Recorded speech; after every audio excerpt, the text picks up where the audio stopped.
Bible என்பது ஒரு தேன் கூடுங்க. அது ஒரு தேன் கூடு. நீங்க படிச்சு படிச்சு பார்க்க உள்ள இருந்து தேனா நீங்க பிழிஞ்சு எடுத்து இருக்கலாங்க. அதுல இருந்து இந்த பக்கம் அந்த பக்கம் பிரிக்கிறாங்களாம். சொர்க்கவாதி நரகவாதின்னு பிரிச்சுட்டாங்களாம். சொர்க்கத்துக்கு நீங்க எல்லாம் போனாங்களாம். அப்ப இவங்க கேட்டாங்க, கர்த்தாவே நாங்கள் ஏன் சொர்க்கத்திற்கு போகிறோம் என்றால் பைபிள்ல இருக்கு. அவர் சொல்றார், நான் நோய்வாய்ப்பட்டிருந்தேன், நீங்கள் என்னை பார்க்க வந்தீர்கள். நான் சிறையில் இருந்தேன், என்னை நீங்கள் விசாரிக்க வந்தீர்கள். நான் கடனாளியாக இருந்தேன், எனக்கு நீங்கள் பொறுப்பெடுத்துக் கொண்டீர்கள், அதனால் நீங்கள் அங்கே போகலாம்.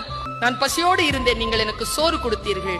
நான் வஸ்திரமற்று இருந்தேன், எனக்கு நீங்கள் வஸ்திரம் தந்தீர்கள் என்றவுடன் அவர்கள் சொன்னார்களாம், அங்கெல்லாம் நீங்கள் எங்கே இருந்தீர்கள்? யாரெல்லாம் பசித்து இருந்தானோ நானே பசித்து இருந்தேன். யாரெல்லாம் அநியாயமாக சிறைப்பட்டு இருந்தார்களோ நானே சிறைப்பட்டு இருந்தேன். யாரெல்லாம் நோய்வாய்ப்பட்டு இருந்தார்களோ நான் தான் நோய்வாய்ப்பட்டிருந்தேன். யாரெல்லாம் நிர்வாணமாக இருந்தார்களோ நானே இருந்தேன். அவர்களுக்கெல்லாம் யார் உதவி செய்தார்களோ அவர்கள் எனக்கே செய்தார்கள். அவர்களுக்கான கூலி அவர்களுக்கு வழங்கப்படும்.